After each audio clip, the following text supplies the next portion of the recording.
Hello मित्रों, आप सभी का स्वागत है मेरे चैनल ए स्टॉक में। तो दोस्तों ये है तीसरी वीडियो BD 105 विषयों की समझ एवं विद्यालय विषय की। तो दोस्तों इसमें जो 50 से 60 क्वेश्चन है, जो मोस्ट इंपोर्टेंट क्वेश्चन है संजय पब्लिकेशन की बुक से, जिसके दोस्तों 80% चांसेस होते हैं एग्जाम में आने के। तो दोस्तों अगर आप इन 3 वीडियो को अच्छी तरह से कवर कर जाओगे, मैं फोर्थ नेक्स्ट वीडियो भी डाल दूंगा दोस्तों, और 5वीं यूनिट की भी वीडियो डालूंगा। तो दोस्तों अगर आप इन वीडियो को अच्छी तरह से कर जाते हो तो 80% क्वेश्चन दोस्तों इसमें से कवर हो जाएंगे, क्योंकि इसमें 50 से 60 क्वेश्चन है, इसमें प्रीवियस ईयर क्वेश्चन भी इंक्लूड हैं। तो दोस्तों इसमें से आने के चांसेस बहुत ज़्यादा हैं। तो प्लीज़ दोस्तों चैनल को सब्सक्राइब जरूर कर लें, क्योंकि मैं ऐसी वीडियो बीएड से रिलेटेड पाठ्यक्रम की वीडियो में डालता रहूँगा दोस्तों। और प्लीज़ सपोर्ट करें दोस्तों, क्योंकि मैंने ये चैनल आप लोगों के लिए बनाया कि एग्जाम में हेल्प हो सके। तो दोस्तों जिनके पास बीएड का मतलब संजय पब्लिकेशन का मॉडल नहीं है, वो यहाँ से कर सकते हैं। इसमें मोस्ट इंपोर्टेंट क्वेश्चन है, संजय पब्लिकेशन का मॉडल हो या ना हो, ये वीडियो आप देख के चले जाओ अच्छी तरह से, कोई परेशानी नहीं होगी दोस्तों। तो पहला क्वेश्चन है, पाठ्य चर्चा में अस्थिर एवं परिवर्तनशील नहीं होना चाहिए, ये कथन किसका है? तो दोस्तों ये है शंकराचार्य का। नेक्स्ट क्वेश्चन है, राष्ट्रीय जनसंख्या नीति की घोषणा कब करी? तो दोस्तों इसका आंसर हो जाएगा ए 1976 में। परिवार नियोजन कार्यक्रम कब प्रारंभ हुआ? तो दोस्तों इसका आंसर हो जाएगा ए 1952 में। नेक्स्ट क्वेश्चन, भारत सरकार ने राष्ट्रीय जनसंख्या परियोजना की स्थापना कब करी? तो दोस्तों ये भी मोस्ट इंपोर्टेंट क्वेश्चन है, तो ये है 1980 में। जनसंख्या शिक्षा गोष्ठी का आयोजन 1970 में कहाँ पर किया गया? तो दोस्तों इसका यूनेस्को द्वारा बैंकॉक में किया गया। जनसंख्या शिक्षा की राष्ट्रीय कार्यक्रम के रूप में कब स्वीकार किया गया? तो दोस्तों इसका आंसर है ए 1980 में। दर्शन पर पाठ्य चर्चा का संगठन जितना आधारित है उतना शिक्षा पर कोई अन्य पक्ष नहीं, ये कथन किसका है दोस्तों? ये है रस्क का कथन। भारत में अध्ययन विषयों के आधुनिक पक्ष हैं, तो दोस्तों इसका आंसर हो जाएगा डी, ये सारे पक्ष आधुनिक हैं। नेशनल एजुकेशन एसोसिएशन का मुख्य कार्यालय दोस्तों कहाँ है? तो इसका आंसर हो जाएगा बी, अमेरिका में। मातृभाषा तथा उद्योग की अनिवार्य विषय घोषित किया, तो दोस्तों इसका आंसर हो जाएगा कमेनियस ने दोस्तों। 11 क्वेश्चन, चयन के वर्ग के आधार पर पाठ्यक्रम में कितने विषय रखे जाते हैं? तो दोस्तों इसका आंसर है सी, 7 विषय। शारीरिक शिक्षा किस लिए आवश्यक है? तो दोस्तों इसका आंसर हो जाएगा डी। मेहता समिति ने लिंग के आधार पर पाठ्यक्रम पृथकता को सही माना, तो दोस्तों इसका आंसर है नहीं, इसने नहीं माना मेहता समिति ने। क्वेश्चन नंबर 14, शिक्षा की मूल समस्या पाठ्यक्रम भी है, तो दोस्तों इसका आंसर हो जाएगा बी, ब्रिक्स। और पाठ्यक्रम निर्माण में कैसे विषयों को शामिल किया जाए जो संस्कृत से संकलन हेतु आवश्यक हों? तो दोस्तों इसका आंसर हो जाएगा डी, भाषा, इतिहास, साहित्य, विज्ञान। क्वेश्चन नंबर 16, वैज्ञानिक विषयों को अधिक महत्व देते हैं, तो दोस्तों इसका आंसर है हर्बर्ट स्पेंसर। क्वेश्चन नंबर 17, पाठ्यक्रम में किन लक्ष्यों की प्राप्ति होनी चाहिए? तो दोस्तों इसका आंसर हो जाएगा डी, उपरोक्त सभी। क्वेश्चन नंबर 18, निम्न प्राथमिक स्तर के पाठ्यक्रम में होनी चाहिए, तो दोस्तों इसका आंसर हो जाएगा सी, एक मातृभाषा और एक क्षेत्रीय भाषा। क्वेश्चन नंबर 19, प्राथमिक स्तर पर किस प्रकार के मूल्यों की शिक्षा दी जाए? तो दोस्तों इसका आंसर हो जाएगा सी, नैतिक व आध्यात्मिक। केंद्रीय शिक्षा मंत्रालय ने किस प्रकार की शिक्षा व्यवस्था की? तो इसका आंसर हो जाएगा ए 10, उसके बाद 12th, उसके बाद ग्रेजुएशन। शिक्षा की राष्ट्रीय नीति की शुरुआत कब हुई? तो दोस्तों इसका आंसर हो जाएगा बी, 1968 में। ये रिपीटेड क्वेश्चन है दोस्तों, पहले भी आ चुका है।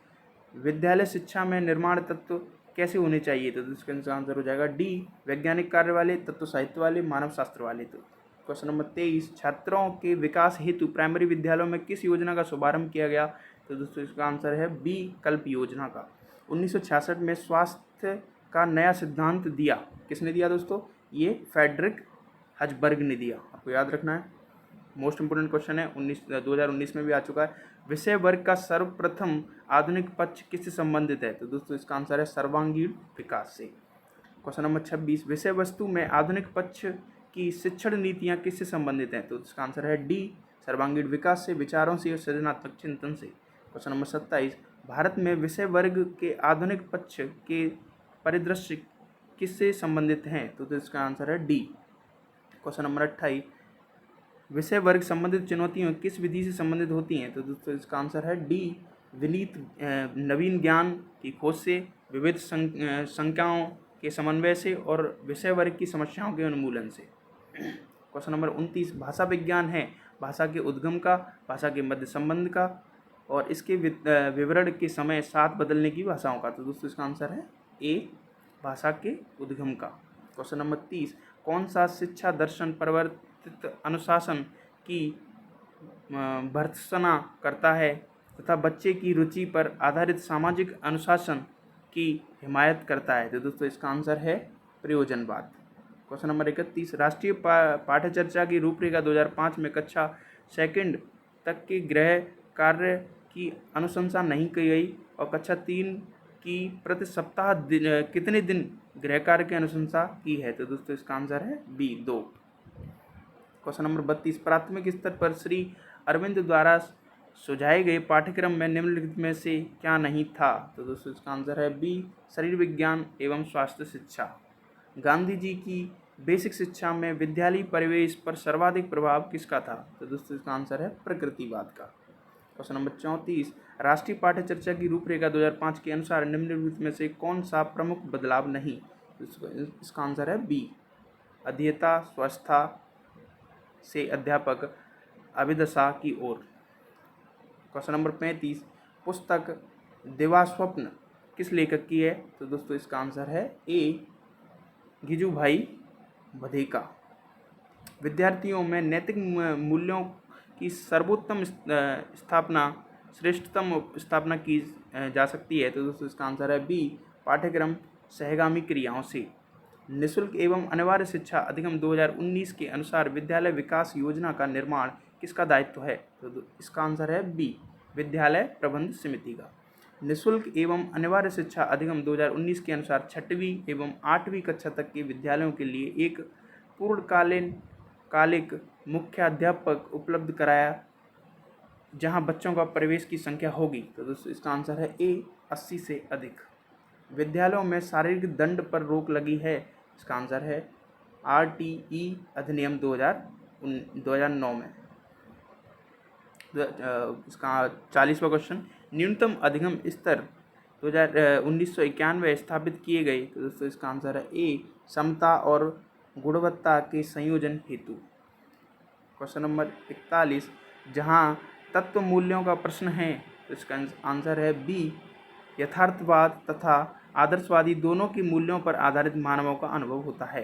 क्वेश्चन नंबर 42, किस शिक्षा के दर्शन के अनुसार शिक्षक की भूमिका मात्र पथ प्रदर्शन और प्रेषक की बताई गई है? तो इसका आंसर है ए प्रकृतिवाद।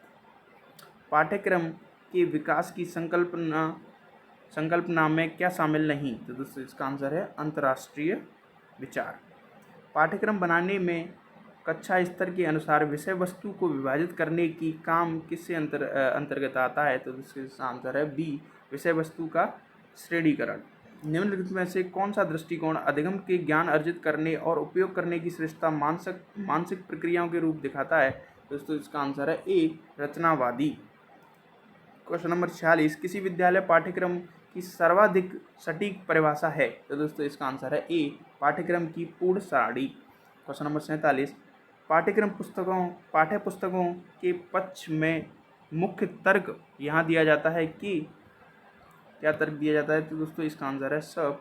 पाठ्य पुस्तकों यह सुनिश्चित करती हैं कि शिक्षार्थी द्वारा कितनी न्यूनतम प्रमाणित विषय वस्तु का अध्ययन किया जाता है। इसका आंसर हो जाएगा सी। नेक्स्ट क्वेश्चन, वर्धा शिक्षा प्रणाली का प्रस्तावक किसे माना जाता है? तो दोस्तों इसका आंसर है महात्मा गांधी को। क्वेश्चन नंबर 49, शिक्षा की किंडरगार्टन प्रणाली का मुख्य प्रस्तावक किसे माना जाता है? किंडरगार्टन का जो प्रस्तावक है दोस्तों कौन है? ये है फ्रोबेल। पुस्तकें संचार का सशक्त स्रोत हो सकती हैं बशर्ते कि इसका आंसर है बी विषय वस्तु निदर्शी हों। बच्चे 2 अंक की संख्या को जोड़ना और घटाना स्कूल में सीख लेते हैं, परंतु जब वे आइसक्रीम और चॉकलेट खरीदते हैं तो उन्हें यह गणना करने में कठिनाई होती है कि उन्हें कितने पैसे वापस लेने हैं। यह शायद इसलिए है क्योंकि इसका आंसर है बी कार्यविधिक ज्ञान प्राय काफ़ी अभ्यास के बाद भी सीखा जाता है। क्वेश्चन नंबर 52, ललित अपने कक्षा सहपाठी दिनेश की सहायता से अपनी शैक्षिक समस्याओं का समाधान कर पाता है। निम्नलिखित में से कौन सा धारणा उसकी स्थिति को स्पष्ट करती है? तो दोस्तों इसका आंसर है ए समीपस्थ विकास क्षेत्र। क्वेश्चन नंबर 53, किसी भी प्रकार की ऐतिहासिक व समकालीन सामाजिक और आर्थिक अलाभ की बोधगम्य मौजूदगी किसका आधार होती है? तो दोस्तों इसका आंसर है ए, शिक्षा में समावेशन का। क्वेश्चन नंबर 54, निम्नलिखित में से कौन सी स्थिति प्रयोजनवाद की घोतक होगी? तो दोस्तों इसका आंसर है बी, कोई संस्था इतनी पुनीत नहीं हो सकती जिसका विवेचित विश्लेषण अनिवार्य न हो। क्वेश्चन नंबर 55, वे, ये दोस्तों थोड़ा रह गया है क्वेश्चन काफ़ी, तो ये 54 क्वेश्चन मैंने आपको करवाए हैं दोस्तों, ये काफ़ी इंपॉर्टेंट है, आप एक बार इनको रिवाइज कर लो, एक बार रट जाओ दोस्तों, तो इनमें से ही क्वेश्चन फंस जाएंगे। नेक्स्ट वीडियो प्लीज़ सब्सक्राइब जरूर कर लें चैनल को प्लीज़।